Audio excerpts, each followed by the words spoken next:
ઈ પડ છે. આ જો ઓર્ડર કરે મારો બેટો. ગલમ લાગે છે, ગલમ. કેવું લાગે છે આમ જો તો. જુઓ દોસ્તો, સમોસા તળાવવાનું કામકાજ ચાલુ થઈ ગયું છે. દેરાણી સરસ મજાના તળજો, બળી ન જાય એનું ખાસ ધ્યાન રાખજો. તો ઝોલું ન આવી જાય એનું ધ્યાન રાખવાનું છે.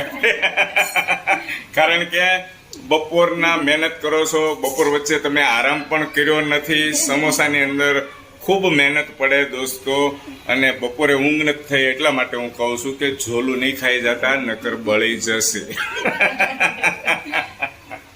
જો એટલે હું છે ને તમને ઝોલું ન આવે ને એટલા માટે જ અહીંયા શું રસોડામાં તમારી જોડે.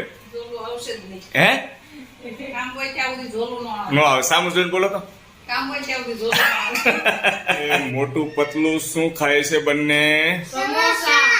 શું? સમોસા. કોને ભાવે સમોસા? મોટું પતલું ને. દેવને નથી ભાવતા. જો મારો દીકરો ખાતો નથી.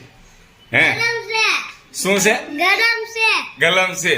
અને જોડે હું લેવું છે તારે? છાઈસ એટલે તો આને છાશ તો આપો આ દીકરાને. આપો. હે આ નવરા રહેતા નથી. જો દોસ્તોને શું કહેવાનું? લાઈકોમાં શેર કરજો. Very good. ગરમ લાગે તો ખાતો જાય છે મારો દીકરો. છાશ આપી દો ને. હાલો છાશ આપો.